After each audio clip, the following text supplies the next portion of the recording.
జగిత్యాల జిల్లా కేంద్రంలోని women's high school ground అసాంఘిక కార్యకలాపాలకు అడ్డాగా మారుతోంది. సరైన పర్యవేక్షణ లేకపోవడంతో సిఐఎస్ స్కూల్ గ్రౌండ్ లో మద్యం బాటిళ్లు కనిపించాయి. అటెండర్ లేకపోవడంతో స్కూల్ గ్రౌండ్ ను స్టూడెంట్స్ తోనే క్లీనింగ్ చేయిస్తున్నారు టీచర్లు. స్టూడెంట్స్ తో గ్రౌండ్ క్లీనింగ్ విషయంపై ఉపాధ్యాయులను ప్రశ్నిస్తే నిర్లక్ష్యంగా సమాధానమిచ్చారు. అసాంఘిక కార్యకలాపాలకు తాము కాపలా ఉండాలా అని ఉపాధ్యాయులే ఎదురు ప్రశ్నలు వేశారు.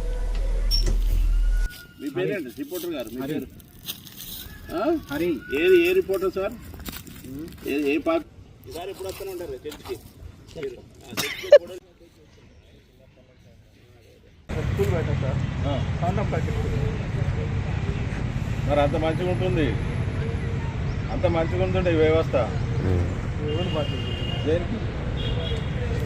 కండం ప్యాకెట్స్ ఉన్నాయి. అవును సార్, నేను ఏం చెప్తానా, ఆ కండం ప్యాకెట్స్ ఏంది ఈడ పొద్దుకు గంజాయిలు తాగుతారు.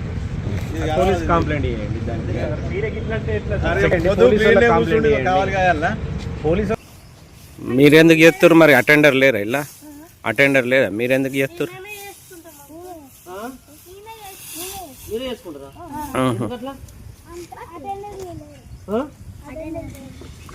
అంటే ఎప్పటి నుంచి లేడు అటెండర్? మేము పాతాలే, మీరు రికార్డ్ చేయకండి దయచేసి. పిల్లలతో ఎందుకు చేయిస్తారు అంటే అదే అందరు కాకుండా కొంతమంది పెద్దవాళ్ళని